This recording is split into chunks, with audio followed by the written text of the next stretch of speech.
Patrice, on se connaît depuis quelques années. J'ose pas dire quelques décennies, peut-être 10 ans. Plus que ça, c'est le Fayette, c'était quand? Alors, C'est 20 ans. Quasiment 20 ans, on s'est croisés, reconnus, perdus de vue, retrouvés. Effectivement, on a des amis communs, ça compte, Gilles Couder et Betty Buis. Et je dois dire qu'avec toi, j'ai eu des échanges, comme du reste avec Guy Lelon aussi, qui étaient des échanges méta-artistiques, amicaux, cordiaux. Alors, je ne sais à quoi ça tient, sans doute à nos natures respectives, qui ne détestons pas les plaisirs de la vie, la curiosité pour ce qui est périphérique au strict domaine de l'art. Mais je crois aussi que j'ai pu être parfois déconcerté et impressionné à la fois. Alors déconcerté ou pas complètement à mon aise avec certains aspects de ta création, notamment celle pour laquelle j'aurais dû être tout directement désignée, à savoir le champ des arts plastiques, des créations plastiques, et puis en même temps très impressionné par ton champ, par le champ de ta culture, de ton érudition, et dans laquelle je perçois aussi beaucoup d'aspects qui relèvent quasiment de la création, une manière de voir, de choisir, d'élire et de lire aussi. Et puis il se trouve que plus récemment, j'ai eu l'occasion de lire une partie, et je m'en excuse, qu'une partie, on va dire un tiers, de La boucle imparfaite, qui m'a impressionné, là, pour le coup, et dont je ne sais s'il faut dire que c'est un objet plastique ou littéraire, ou comme j'aime souvent, mais aujourd'hui ça pourrait avoir des résonances un peu politiques qui ne me conviendraient pas forcément, j'aurais envie de dire en même temps littéraire et plastique. Est-ce que c'est de cela dont on doit parler ? Oui, c'est précisément ce qui s'est passé, alors que je n'avais pas du tout prévu de procéder ainsi. D'abord, ce roman est arrivé dans des circonstances bizarres, enfin, qui font que, à un moment donné, c'était devenu absolument ce qu'il fallait que je fasse, mais sans que je l'ai prémédité. Et effectivement, il s'est à la fois construit à mesure, dans un premier temps, et puis arrivé au... Alors, il y a eu les différents domaines que j'ai pratiqués, sur lesquels j'ai écrit, en fait, se sont toujours nourris d'une manière ou d'une autre.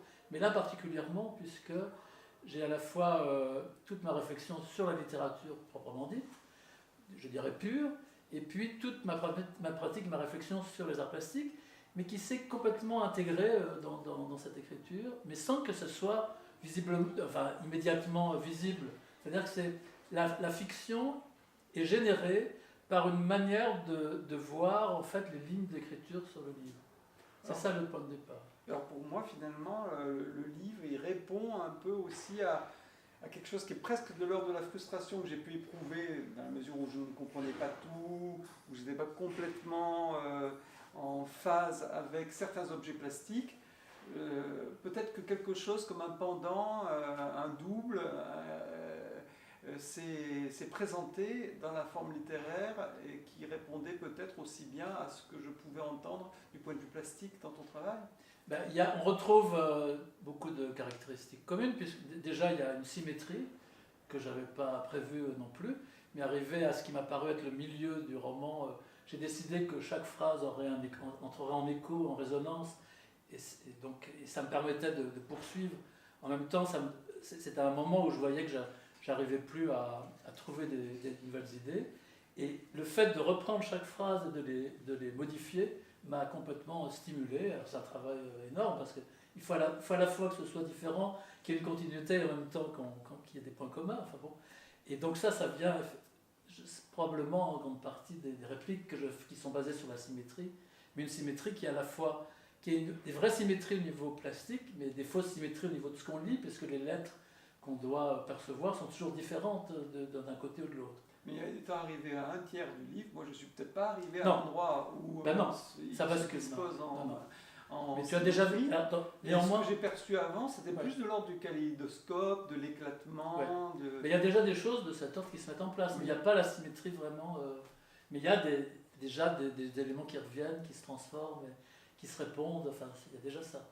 Alors dans ce livre, dans la genèse, l'origine de ce livre, il y a aussi quelque chose qui est d'ordre existentiel aussi. Je dois dire que personnellement, je n'y suis pas insensible. Une sorte de nécessité existentielle, une visée quasi métaphysique aussi, déclenchée par un événement, hein, et qui vient rapporter sur la scène, en quelque sorte, de l'art, en quelque sorte, un objet emblématique de ce qui pourrait paraître relevé de tout, sauf justement de la métaphysique ou de l'existentiel. Absolument. C'est-à-dire que c'est ce genre d'ouvrage où je ne parle pas de moi, en tout cas pas directement, il n'y a pas de propos de cet ordre. Mais en fait, effectivement, donc il faut que je résume rapidement les choses.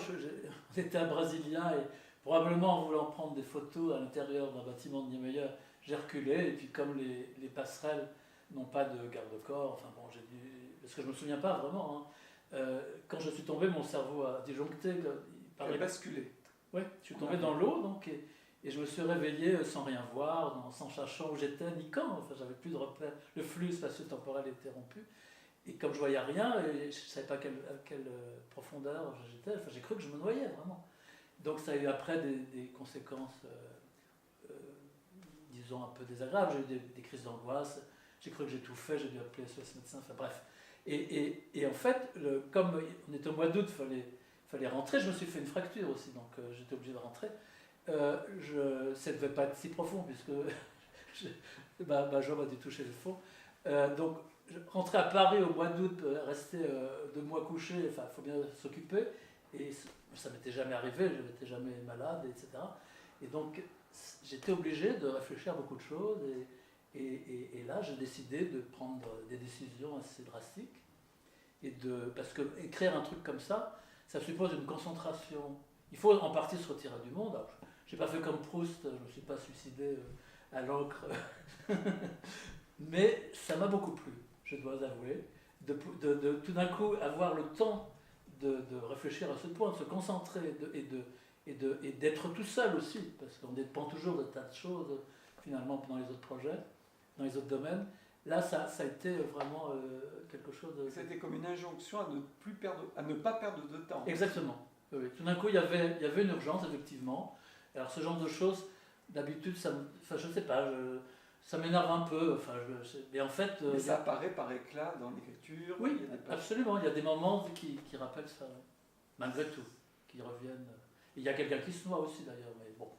Et faut-il en parler du livre, du coup, avec le risque d'aller du côté de l'anecdote, en considérant qu'il est né d'une rencontre hésitante avec l'avancée, la modernité, puisque c'est en reculant face à la modernité, en quelque sorte. Oui, mais je l'admirais. C'est quand même en l'admirant.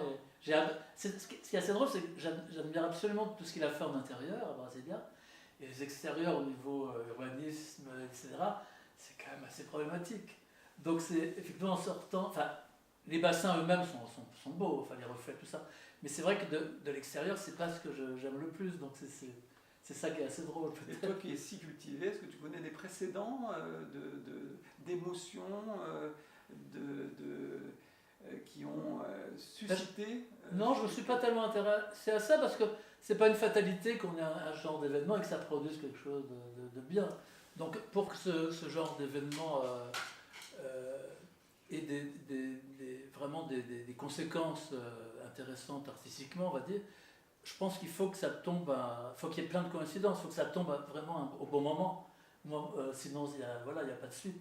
Là, je pense que ça tombait au moment où je n'avais pas encore décidé moi-même de faire quelque chose de cet ordre de nouveau, et ça a précipité les choses. Sinon, je ne pense pas que ça fonctionne non plus, quoi.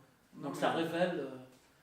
Il n'y a pas des précédents, toi qui es si cultivé, tu t'es pas vu trouver des points communs avec quelques écrivains. Je crois qu'il y en a plein, mais j'ai pas, mais j'ai pas la. Tombée de cheval. J'ai pas remémoré. Oui, il y en a. Et alors, donc, cette dimension plastique qui peut apparaître, est-ce que l'on peut fonder cette lecture, cette interprétation de cet objet livre qui consisterait à y voir un résultat plastique en partie, de l'ordre de la sculpture, de l'ordre de la peinture, de l'ordre du dessin, de l'ordre du livre d'artiste?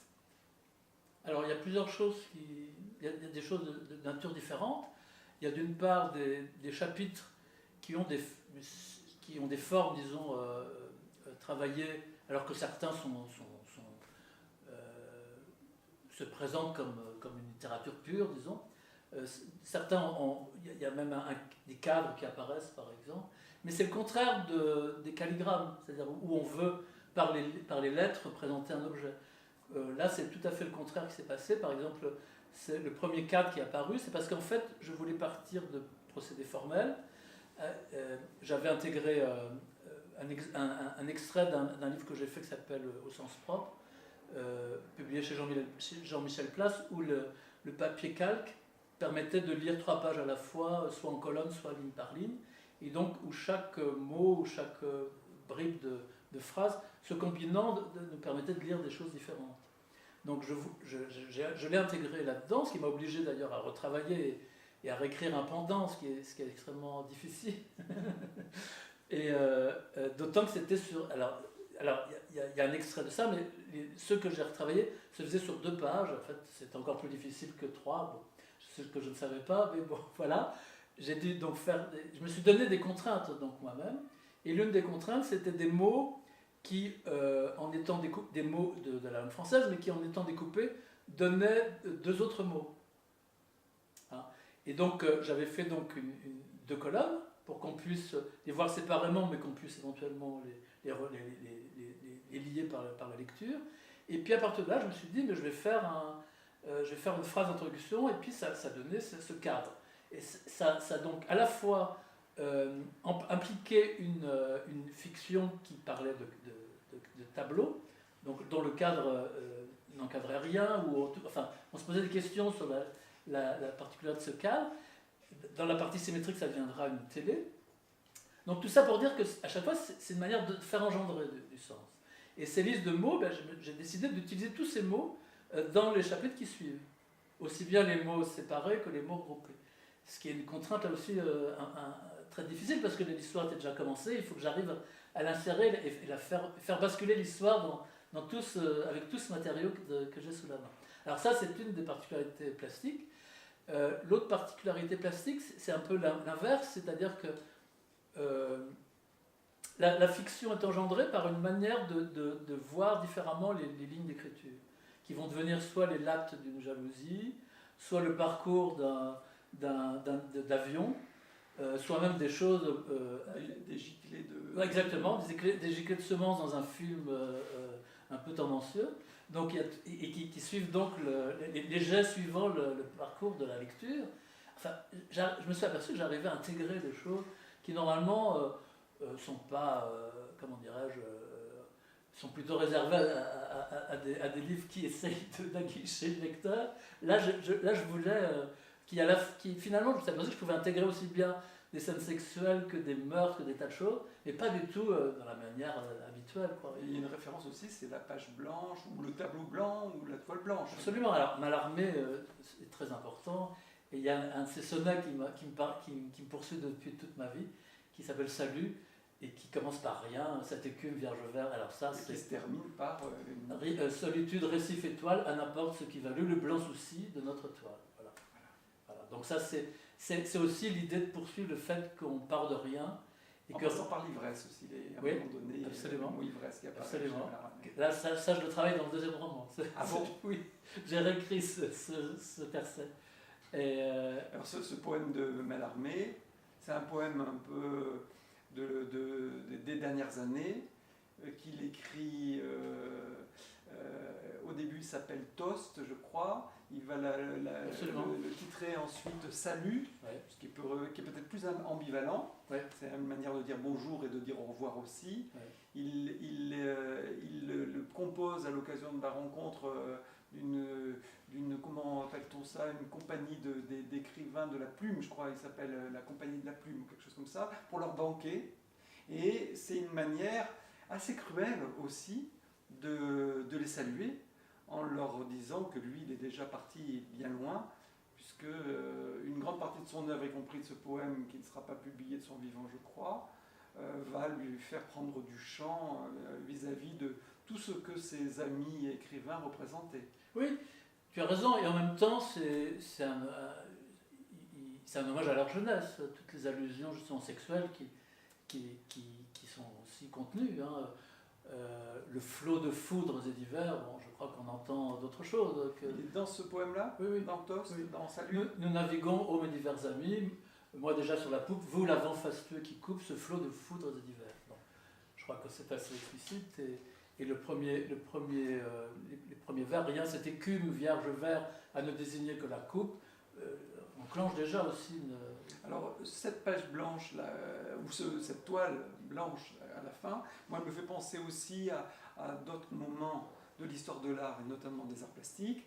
Par exemple, au Black Mountain College, lorsque Cage, Cunningham, Rauschenberg et d'autres se croisent, se rencontrent, avec Tudor, il y a des expérimentations. J'ai souvenir, par exemple, d'une de ces situations, une sorte de proto-happening, comme ça, et d'environnement, dans lequel Rauschenberg dispose d'étoiles blanches. Ouais. Je ne sais pas s'il en reste, si on les voit, et s'il y aurait du sens à les exposer dans des musées, mais elles sont là comme participants de cet environnement multisensoriel et pluridisciplinaire, en quelque sorte, pour recevoir sans doute de la peinture, de l'infra-mince dans le registre de la peinture, mais aussi des projections, et faire peut-être même résonance par rapport à ce qui se produit de son aussi à ce moment-là. Alors ça, c'est un exemple parmi d'autres, ouais. Qui me donne l'occasion de faire allusion à Merce Cunningham Ben c'est bien. Et à Cage. Ouais. Parce que en fait, c'est vraiment pour moi, quand j'ai fait des spectacles en tant que scénographe, metteur en scène, je faisais la lumière avec Dalbavi, Lelon, on a fait notamment une correspondance. C'était une façon d'articuler le domaine de toute autre nature que Cunningham et Cage, qui ont toujours travaillé de manière autonome mais séparée. Ils réunissaient après coup, mais en fait, ils ne pensaient pas du tout aux relations. Donc, c'est important historiquement comme rupture par rapport à l'illustration des ballets précédents. Mais eux ne se sont jamais souciés véritablement des relations. Au contraire, ils prônaient l'autonomie. Mais elles se produisaient, les relations, dans le moment où... Elles se produisent toujours dans notre tête, mais il y a toujours quelque chose qui peut arriver. Mais leur principe, c'était quand même l'autonomie. L'autonomie des domaines, et pensant qu'ils n'avaient pas... Ils étaient pour la spécificité radicale des choses. Donc ça, c'est pas du tout... Même quand ils travaillaient ensemble, bien sûr, ils faisaient des œuvres en quelque sorte concertantes, en quelque sorte. Justement, absolument. Chacun était dans son coin. Par ensemble, par silo. Et donc ils préféraient une temporalité, mais voilà. Et donc nous, on avait fait exactement le contraire, c'est-à-dire qu'on a pensé des relations assez complexes qui évoluaient, soit rythmiques, soit au niveau du contenu, etc., avec des décalages par moments, des synchronies par d'autres, enfin on a fait... Et chacun a développé après coup, une fois qu'on avait toutes ces relations mises en place. Et ça donnait un spectacle tout à fait différent de ce qu'on fait habituellement, je pense. Et alors pour revenir à Mallarmé, il a compté beaucoup, influencé des artistes importants du siècle dernier, Brotars notamment. Où peut se situer dans ton devenir, dans le développement de ton œuvre, l'influence et le développement et la singularité de ce développement dans ton œuvre? Tu veux dire dans les arts plastiques? Oui, et voire dans la littérature aussi, puisque avec Mallarmé, on voit bien qu'on... Ah ben il est à nouveau présent dans le deuxième roman. Il est séminal, il inspire... Oui, complètement. Et dans le deuxième, il est déjà présent, et j'ai commencé à même retravailler les parties du poème dont on parlait, Salut, que je n'avais pas intégré dans le premier, Donc là, ils sont dans le deuxième et ça me stimule et ça me donne plein d'idées. Et comment tu entends la fameuse formule, je crois que tout existe au monde pour arriver dans un livre ou déboucher un livre. C'est ça Mallarmé aussi. Hein. Oui. Ça c'est compliqué hein, parce qu'il y a mille façons de le penser, mais l'une des possibilités c'est que lui c'est le premier vraiment à théoriser le fait qu'on donne l'initiative aux mots. Donc c'est plus le contenu, le sens qui est là et qu'on met en forme dans un deuxième temps. C'est vraiment rien cette écume vierge vert, nous disait que la coupe, le vierge vert c'est aussi bien les vers du poème que le verre qu'il a à la main, avec l'écume de la coupe de champagne, mais aussi la coupe du... Enfin, là, ça peut se faire que par hasard. Il est très darwinien dans ce moment-là. Hein. C'est-à-dire qu'il y a une rencontre hasardeuse qui produit des fonctions qui n'étaient pas prévues. Donc, c'est une de tes théories. Je me souviens d'un texte que tu avais écrit qui s'appelait un Eureka. Voilà, dans un colloque qui s'appelait Eureka. Donc j'avais fait un jeu de mots Eureka et je montrais les équivalences entre, oui tu te rappelles de ça, entre Mallarmé et Darwin et je ne sais pas s'il le connaissait bien, mais quand l'origine des espèces est parue, il était adolescent et ça a été une répercussion gigantesque, mondiale. Donc il y a forcément quelque chose qui l'a interloqué à un moment, j'imagine, parce qu'il est quand même sur les mêmes... Là, c'est l'aspect du hasard, très important, chez l'un comme chez l'autre. Voilà, le hasard, pour Mallarmé, c'est le hasard de la langue qui fait qu'elles vont produire plusieurs sens possibles. Et chez Darwin, c'est le hasard de l'évolution qui font qu'apparaît...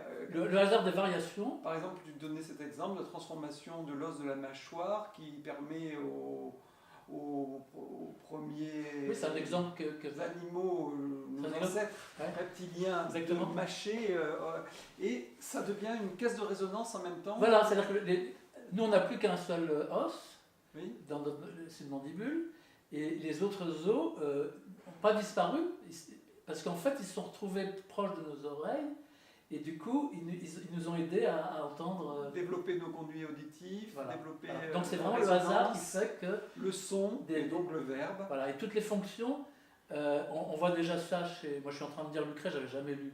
Et il parle déjà de ça. La fonction crée l'organe. L'organe crée la fonction. Le contraire de la marque. Donc c'est l'organe qui... Et à chaque fois, l'organe qui se transformant crée de nouvelles fonctions. Alors c'est drôle parce que moi, Mallarmé, j'ai tendance à le mélire ou à le lire à ma sauce en quelque sorte.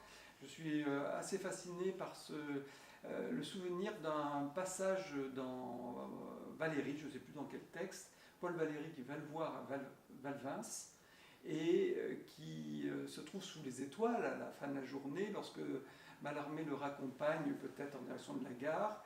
Et bien sûr, Valéry fait allusion à cette ambition de Mallarmé d'élever la page au rang du ciel étoilé. Hein. Je crois qu'il utilise une expression de cet ordre-là. Enfin, en tout cas, Mallarmé voulait faire rentrer le monde dans un livre, dire que le livre c'était l'aboutissement du monde. Pour moi, et je crois que pour d'autres aussi, on a pu lire aussi Mallarmé en se disant c'est le monde qui devient possiblement un immense livre. Tout est, regardez le Capricorne dans le ciel, les étoiles, c'est lire. Ça marche dans les deux sens. Page, ça marche dans les deux sens. Absolument. Tu te retrouves là dans cette... complètement, oui. C'est-à-dire que toute la réflexion que je fais sur les œuvres d'art, sur les catégories de sensorialité, enfin je crois c'est assez unique, je pense que c'est des outils quand même qui permettent de piger, quelle que soit l'esthétique à l'époque, ça me permet de se repérer, à condition de ne pas se contenter des projets conceptuels. Hein. C'est lié à ce qu'on perçoit. Enfin, tout cela, ça peut s'appliquer évidemment à la vie de tous les jours. Il n'y a pas de raison. Donc ça m'a complètement aidé par exemple, dans la vie de tous les jours, elle est faite de faits et de fiction en permanence. La fiction par rapport à des projets qu'on a, par rapport aux rêves qu'on fait, aux fantasmes. Les fantasmes qu'on a, pas forcément sexuels, mais notamment, ne sont pas du tout forcément de la même nature que ce qu'on a envie de faire dans la vie. Donc tout ça, il faut le gérer. Alors, et ces outils, ça m'aide beaucoup. Mais est-ce que, pour moi, les répliques en tant qu'objet plastique, elles participent plus d'une histoire du réductionnisme, d'une certaine façon, sinon du minimalisme en art. Ouais. Il y a quelque chose qui se trouve être polysémique, mais à partir d'un objet, d'un mot, bien souvent. Et après, qui va Parfois jouer plusieurs mots. Ça qui va jouer des dualités, des diversités à partir.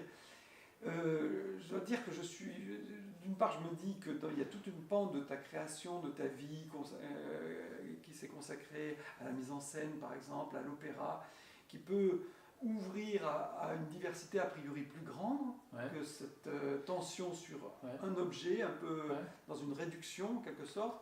Et alors pour le coup, dans le livre, il y a aussi dans l'aspect kaléidoscopique, éclaté, fragmentaire, quelque chose qui pourrait paraître antinomique de la réduction opérée dans les répliques. Alors oui, tu as raison, mais c'est justement parce que j'ai pratiqué tout en même temps. Quand j'ai commencé les arts plastiques et faire ce travail, je faisais ce travail. C'est pour ça que je me suis permis, peut-être, je ne m'interdisais rien. Je n'ai pas dit, voilà, c'est le réductionnisme qui compte, ou au contraire. Non, pour moi, je m'en fous. Je ne suis même pas. Mais comment dire, je n'ai pas de goût esthétique a priori. J'en ai pas mal a posteriori qui m'interdisent de faire beaucoup de choses, par contre. Mais les spectacles, c'était. Par exemple, il y a des évolutions au niveau de l'éclairage qui étaient assez développées. Parfois, il y avait je sais pas, 5 choses différentes qui se succédaient à la seconde, mais sur des temps assez longs. Donc ça m'a pris beaucoup de temps à faire ça, ça n'arrête pas de changer, mais on doit repérer l'évolution. C'est venu de Sol Lewitt, en fait. Ce qui peut paraître un peu paradoxal. Ben oui, et donc le matériau vient de Sol Lewitt, mais la combinatoire est extrêmement beaucoup plus complexe et puis liée aux autres domaines, etc. Et donc il se passe beaucoup plus de choses. Mais à la base, c'est pour 2 raisons. Sol Lewitt m'a fait comprendre que c'était pas mal de comprendre ce qu'on voyait. Beaucoup d'œuvres ne font pas cet effort. Hein. Donc j'étais beaucoup influencé par Van Doesburg. Malheureusement, il est mort trop tôt, mais il a commencé à développer des tableaux où il fallait qu'on comprenne absolument ce qui se passait. Donc les congrès suisses, des gens comme ça. Donc Sol Lewitt, il nous montre les règles, et puis jusque-là, je me suis dit, je compliquais toujours les choses. On a tendance à brouiller, à penser que c'est mieux. Non, j'essaye d'être le plus simple et le plus clair possible. En France, ça pourrait être Morellet. Oui. Morellet, je l'ai découvert plus tard, mais ça aurait pu. Oui. Il y a quelque chose. On est devant un meuble qui bascule. Oui, c'est vrai qu'il a fait. Morellet a joué parfois de choses qui relèvent de règles très simples. Absolument. Ou là, c'est le lieu même qu'il reprend. Oui, ça aurait pu, mais je l'ai découvert plus tard. Mais en fait, voilà, essayer d'être le plus clair possible, c'est pour moi la chose la plus difficile au monde. Et c'est ça que alors aussi bien au niveau de la perception qu'au niveau du contenu, du concept. J'essaye d'articuler. En fait, mon travail plastique, c'est essayer d'articuler des problématiques de perception et toutes ces strates de sensorialité que j'ai analysées avec des aspects conceptuels qui autodésignent l'œuvre et qui s'articulent au lieu. Ça fait beaucoup de choses en même temps. Et en même temps, je voudrais qu'on voit pas, qu'on voit le moins de choses possible. Bon. Comme chez Morellet, qui est du sexe, du cul à l'intérieur du tableau blanc aussi. Alors dans les arts plastiques, j'en ai pas fait tellement, et c'est pas la partie que je préfère de Morellet, je dois dire, que je trouve un peu tiré par les cheveux. Mais... On a évoqué Mallarmé, on a évoqué Sol Lewitt.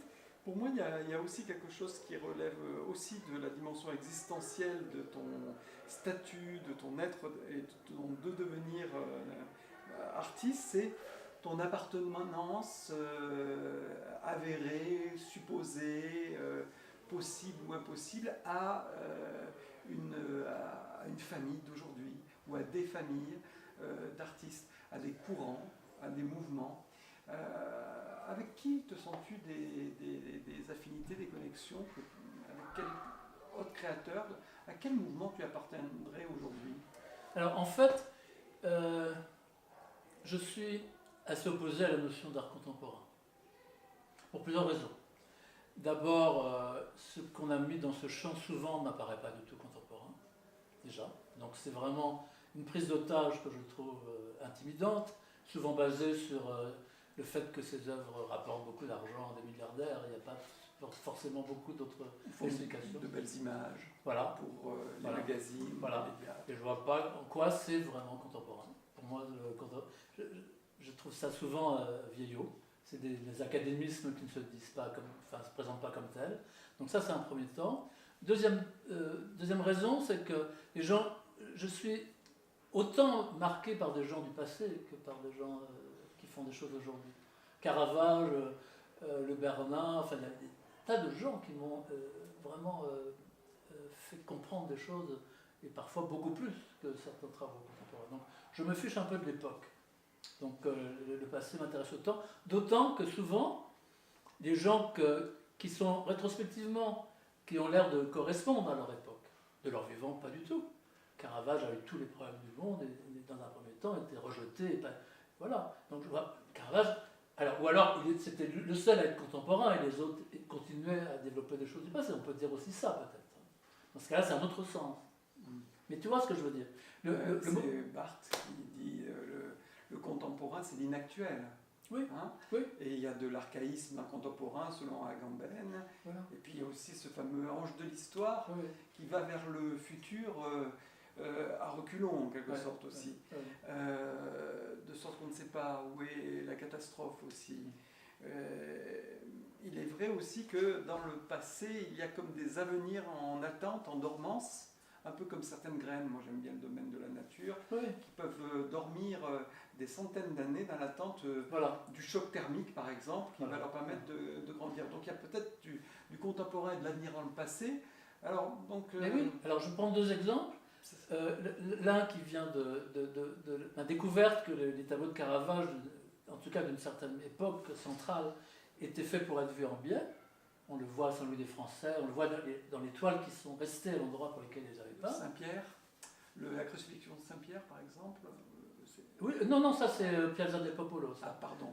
Non, ça c'est aussi deux tableaux qui sont vis-à-vis, avec un espace réduit, on doit les voir au biais aussi. Non, mais tu as raison, c'est l'autre lieu qui.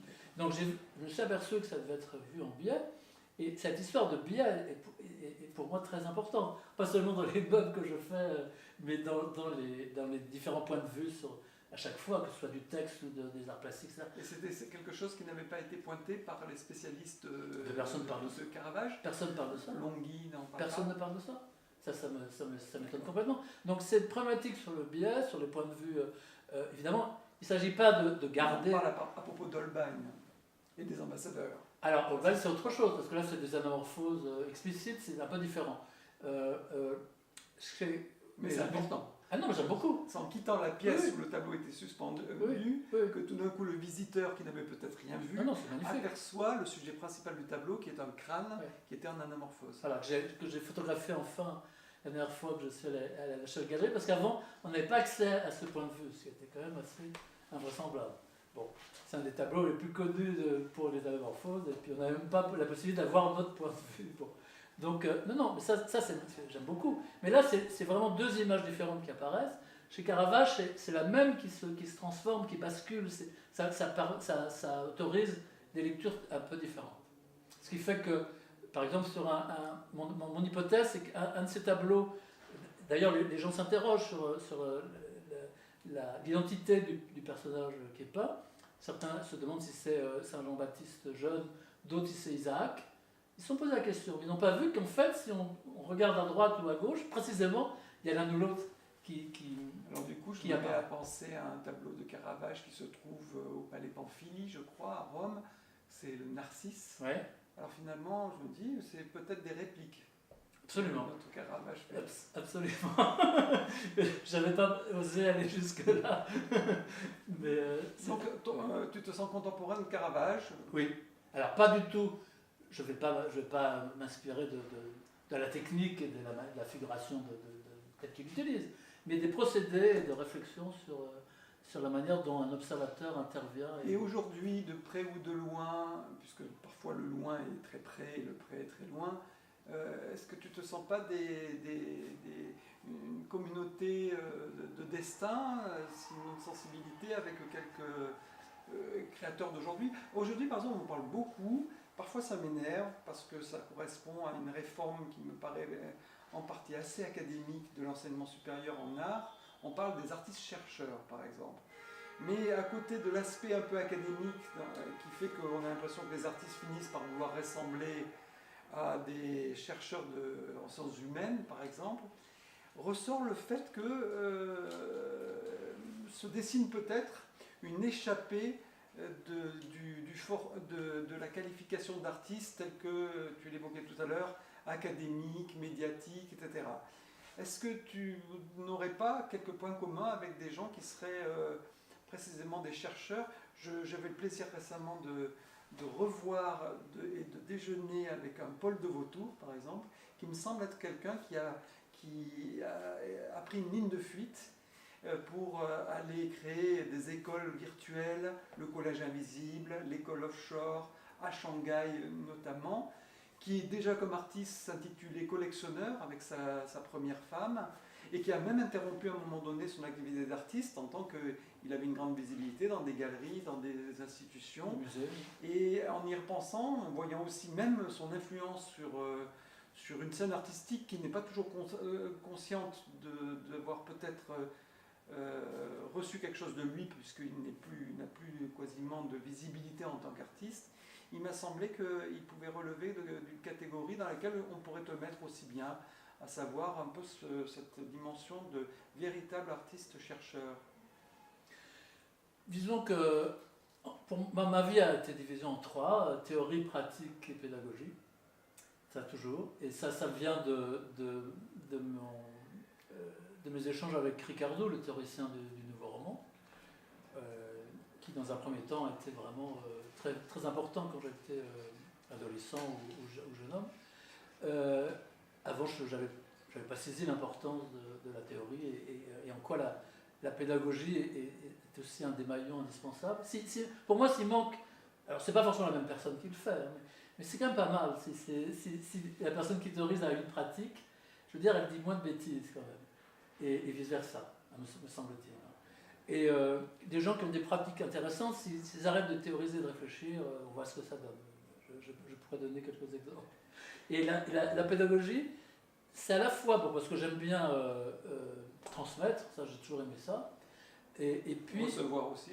Bien sûr, c'est ce que j'allais dire, c'est que les élèves posent des questions qui nous obligent à aller plus loin souvent, et à remettre en cause des tas de choses, alors que si quelqu'un réfléchit dans son coin, qu'il n'est pas dérangé ou critiqué par une tierce, enfin, pas forcément une tierce d'ailleurs, simplement une deuxième personne qui peut le... c'est pareil, là, il ne se rend pas compte que parfois son truc n'est pas compréhensible ou va pas... Donc pour moi, les trois choses sont vraiment indispensables. Alors, si c'est me ranger dans la carrière chercheur, ça ne me gêne pas, j'admire les chercheurs, mais c'est des chercheurs qui, effectivement, ont une pratique.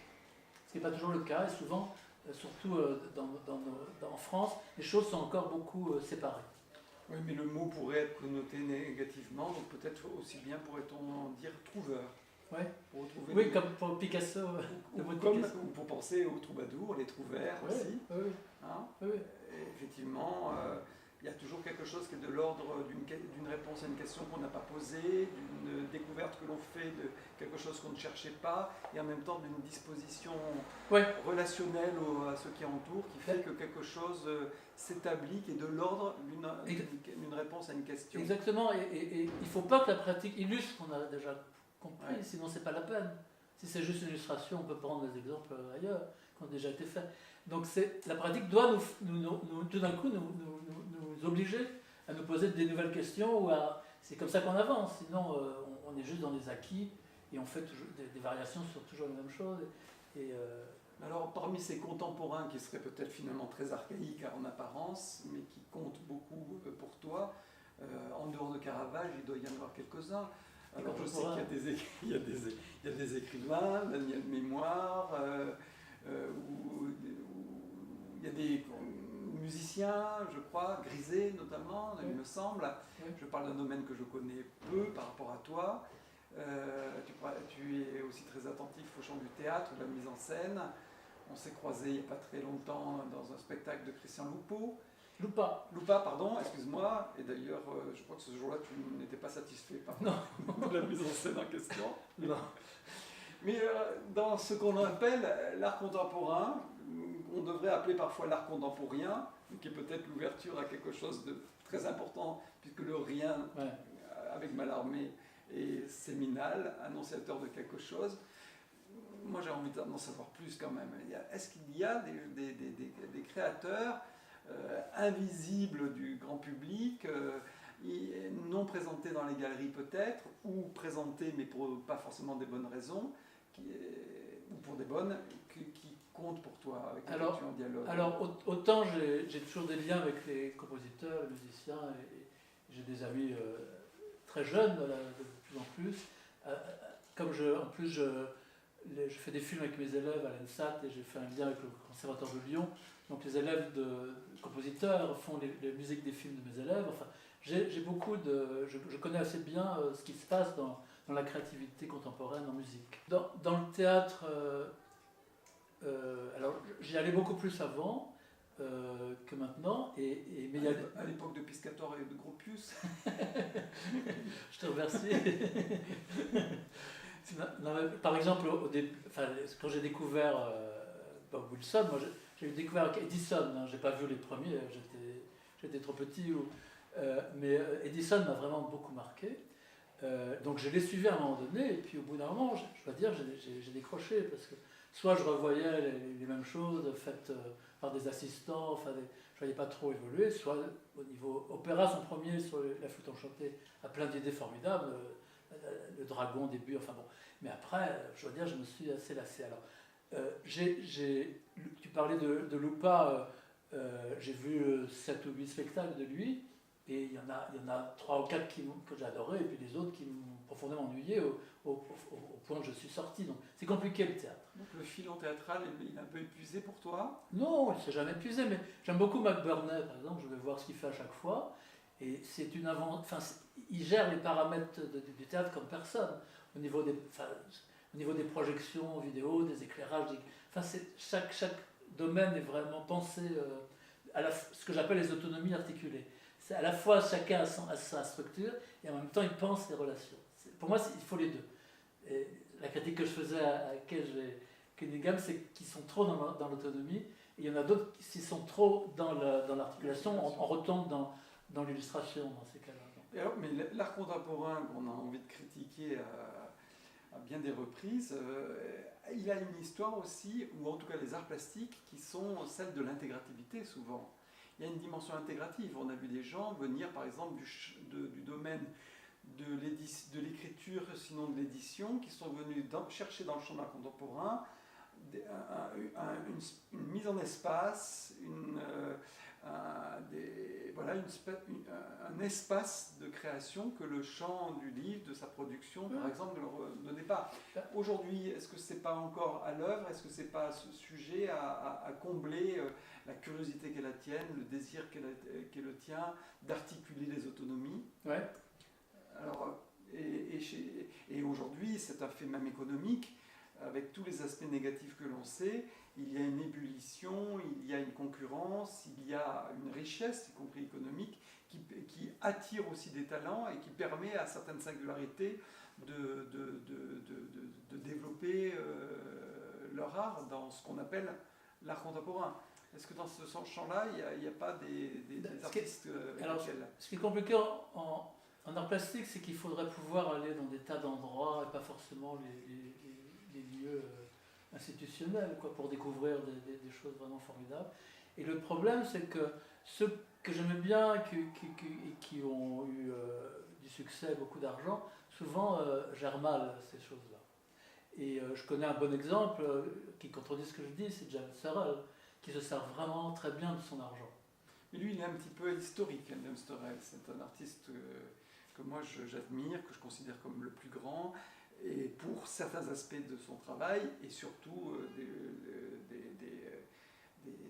des choses qui relèvent pour moi de la découverte de ce qui est fondamental dans l'esthétique, c'est-à-dire l'esthésis, la sensation, et le rapport au réel. Pour moi, c'est le successeur de l'impressionnisme.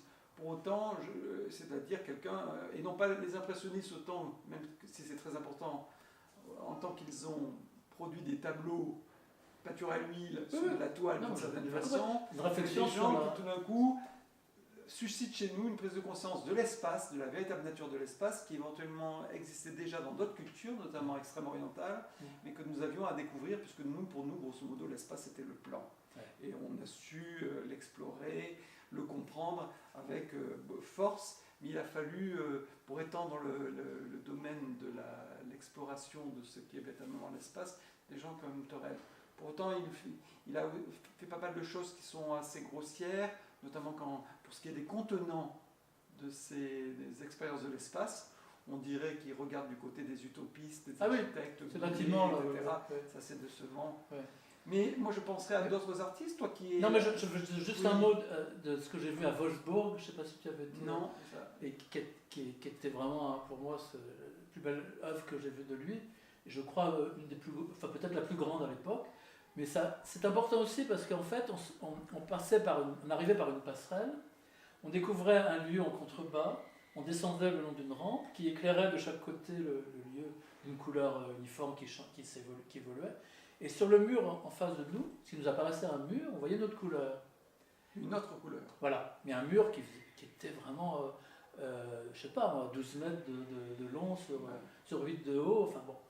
Et en fait, c'était comme d'habitude, en fait, une ouverture sur un espace. Sauf qu'on voyait vraiment, on s'approchait, à une certaine distance, on voyait une surface. Et oui. Notre cerveau... Il y avait un doute fondamental sur... Notre cerveau, ce qui nous montre, c'est que c'est notre cerveau, créé à partir d'indices des choses, ne se contente pas d'enregistrer des choses qui existeraient. Il dit qu'il y a une différence sur laquelle il travaille ou un gap entre la perception présupposée et la perception réelle. C'est ça. Nous avons une perception réelle, mais qui rentre en conflit permanent avec une perception présupposée qui projette quelque chose et qui fait écran avec le réel. Exactement. Et c'est lui qui m'a fait comprendre ce qu'était la substitution de conformation.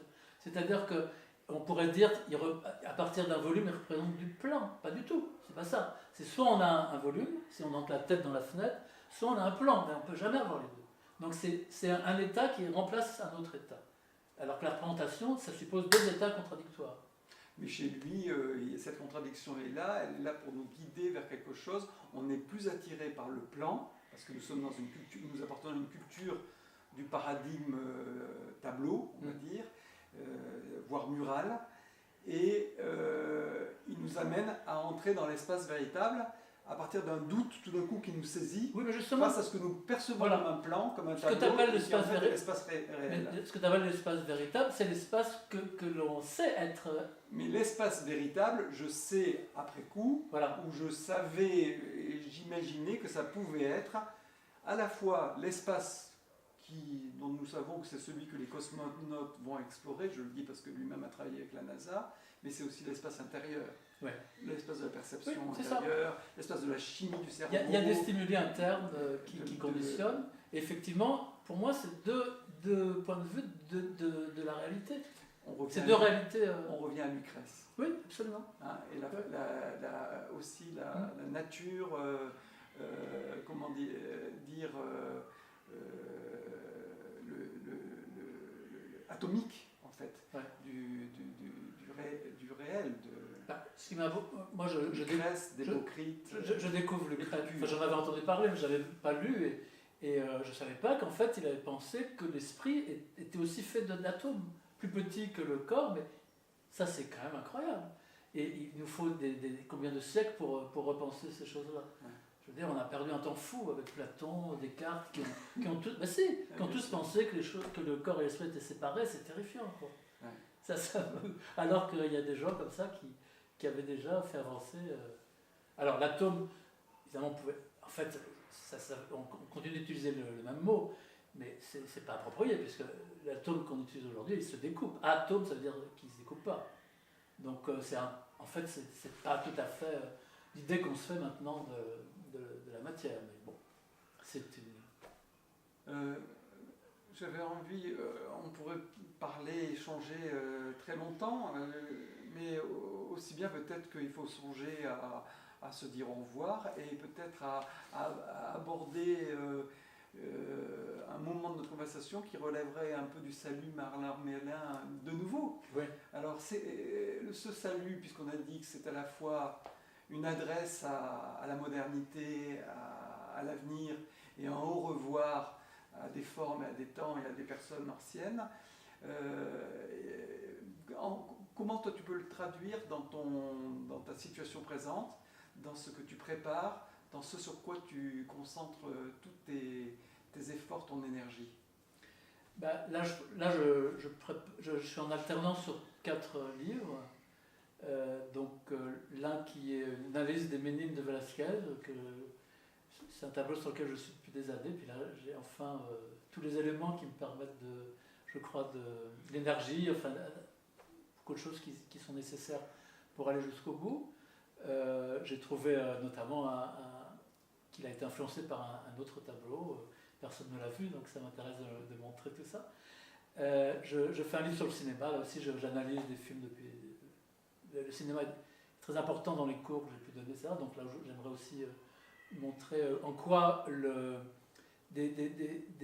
attention au médium et à des procédés formels peuvent engendrer du contenu et contrairement à ce qu'on croit, enfin ce qu'on dit toujours, qu'il y a d'abord un scénario puis qu'on met en forme dans un deuxième temps, on met en scène. Il y a plein de films qui font exactement le contraire, qui les rapprochent de Mallarmé et des gens que j'aime bien, qui déduisent, qui produisent du sens. Les lettristes, l'international lettriste, Maurice Lemaître et d'autres, disaient le film est déjà commencé, non? C'est pas tout à fait ça. Non. C'est pas tout à fait... Alors, les lettristes, je ne les connais pas bien, mais ils n'aiment pas tellement produire du sens. Je crois qu'il y avait des situations dans lesquelles il n'y avait pas rien de projeté sur l'écran. Ouais. Tout ce qui comptait, c'était la situation. Oui, alors c'est pas ça dont je parle. Hein. C'est vraiment des films qui peuvent paraître classiques. La Féline, 2001, l'Odyssée de l'espace. Là. Je montre qu'à certains moments, en fait, tout le contenu, si on veut bien analyser les choses et l'appréhension sensorielle, enfin, les stratifications qui s'opèrent, modifient la perception qu'on a de ces moments. Alors, c'est ça. J'ai un livre de théorie qui va réunir justement ce que j'appelle l'immanence de l'art, donc qui s'oppose à toutes les transcendances, enfin tout ce qui me pose problème, contre quoi je me bats en fait. Donc je voudrais montrer qu'en fait il faut repartir, faire confiance à ces sensations, mais simplement les analyser et pas simplement se laisser aller à délirer ou je ne sais quoi. Et d'autre part, un deuxième roman, qui là fonctionne sur des différents points de vue de 4 personnages, sur des scènes qui font qu'à chaque fois, les scènes ont un autre sens, justement.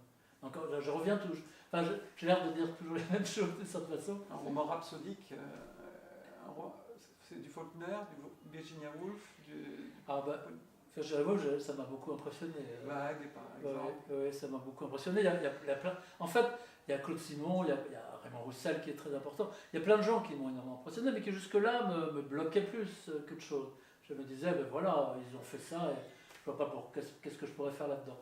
Et là, maintenant, j'arrive à développer des choses, je crois, personnelles, et puis qui mêlent d'autres pratiques que j'ai eues, qui n'ont pas eu, donc ça permet de...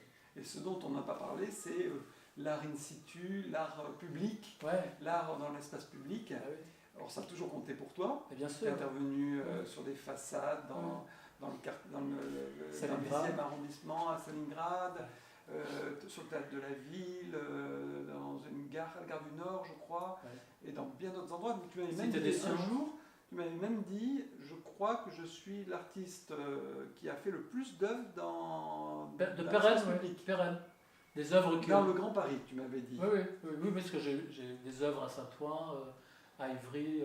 Donc c'est des œuvres pérennes, oui, qui ont été... En général, des œuvres nocturnes, plutôt. Oui, ça fonctionne sur la lumière, dans quel sens?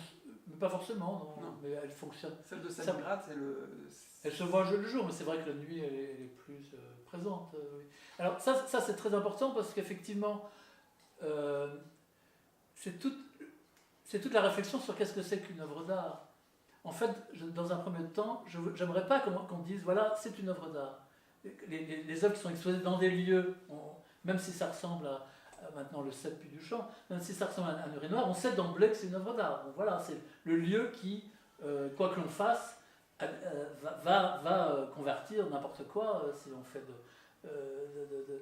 de l'art conceptuel ou arte povera, je sais pas, n'importe quoi peut devenir de l'art, simplement par le lieu. Bon. Le lieu, là, en l'occurrence, ce sont souvent des lieux de passage, des alors justement, des fenêtres. Oui, justement, moi je vais à l'encontre de ça. C'est-à-dire que non seulement ça ne ressemble pas aux sculptures ou à la peinture ou je sais pas quoi, ça ne se ressemble pas à l'idée que sont faites même des œuvres d'art contemporaines, d'une part, hein, qu'on peut repérer très bien. L'urinoir, on l'a transporté dans le musée pour qu'il apparaisse comme une voilà. comme une œuvre. Voilà, moi c'est pas ça du tout. Ça va exister indépendamment du lieu. Par contre, il va s'articuler au lieu d'une autre façon, perceptuellement, conceptuellement, etc. Ils se confondent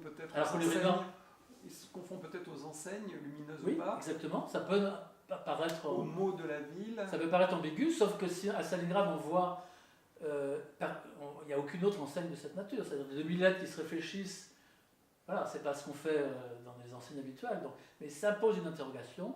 Et dans un deuxième temps, le fait que le métro tourne autour, enfin, il y a toute une situation qui est très importante, mais qui n'est pas de l'ordre de l'institution. C'est l'articulation au lieu qui compte. Moi, j'ai toujours pensé que dans le champ de l'art public, porté par ce qu'on appelle la commande publique, par exemple, y compris dans le registre monumental, il y a eu parfois des chefs-d'œuvre, et même parfois des chefs-d'œuvre chez les artistes. Un Daniel Buren, quand il fait les 2 plateaux au Palais Royal, il réalise une œuvre majeure. Bien sûr, bien sûr. Et c'est le cas d'autres. Le Balzac de Rodin, c'est une œuvre de commande, d'ailleurs qui a été refusée par son commanditaire. C'est une œuvre qui est destinée à exister dans l'espace public, y compris celui du musée. Et c'est une œuvre inaugurale de la modernité en sculpture, quasiment. Avec ce personnage Balzac, dont le pied semble sortir, ou la pantoufle qui ressemble à une grenouille, semble sortir de son socle. Toi, il y a chez toi cette réflexion donc, sur l'espace public comme un espace également très fertile, très séminal du point de vue du développement d'une écriture personnelle et de sa réalisation dans l'espace public. Oui, tout ça pour justement aller à l'encontre de tout ce qui se passe dans l'art contemporain. Marchand, etc. Marchand, réservé à des lieux, etc. Je crois qu'il faut absolument sortir de tout ça d'une manière ou d'une autre. Et l'espace public, c'est un acte ça s'adresse à tout le monde. Et à la Gare du Nord, il y a je ne sais pas combien de centaines de milliers de personnes. Alors, toutes ne voient pas l'œuvre installée. Enfin, je veux dire, dans un musée non plus. Les gens ne vont pas tous regarder une œuvre. Et parfois, on ne voit pas celle qu'on regarde. Exactement. Voilà. Donc, mais aucun musée n'aura autant d'influence. C'est ça qui est paradoxal. Quelle est ta préférée parmi celles que tu as réalisées en extérieur ? Bon, par définition, on les aime toutes. Sinon, mais j'aime bien Autonome parce que qui est à Saint-Ouen, parce que ça fait partie. Ce qui me plaît dans mon travail aussi, c'est que je découvre et qu'il y a des choses que je n'avais pas prévues. Je ne pensais pas que ça allait jusque-là. C'est-à-dire que j'ai choisi volontairement Autonome parce que l'œuvre ne l'est pas. Donc j'ai voulu travailler la contradiction. Le fait qu'il y ait de 2000 lettres, ça fait 5 étages, il y a de 2000 lettres qui se réfléchissent. Et puis, avec le reflet, on voit des lettres entières et le mot autonome apparaît. Donc, je savais que je ferais une contradiction. Et ce que je ne savais pas, c'est que ça serait vu d'aussi loin, on peut la voir à des kilomètres, et qu'en fait, quand on la voit de loin la nuit, elle a l'air de flotter. On ne voit plus le bâtiment du tout. Donc, elle est véritablement autonome. Exactement. Et c'est en se rapprochant qu'on voit. Alors ça j'aime beaucoup parce que j'avais pas pensé que ça irait jusque-là. Donc c'est là que. Et souvent, je suis surpris par la réalisation. Et à mon avis, c'est là que l'œuvre bascule et va plus loin que ce qu'on avait prévu, encore une fois. J'ai toujours envie de ne pas me contenter du projet que j'avais dans la tête. Et donc que l'œuvre te réalise, te fasse, exactement. Te pense autant que toi tu la penses. Exactement. Et je crois, alors, dans le roman particulièrement, là je me suis aperçu qu'en travaillant autant des phrases sur des grandes, j'allais dire, distances, on devient quelqu'un d'autre. Vraiment, c'est en faisant qu'on devient quelqu'un d'autre.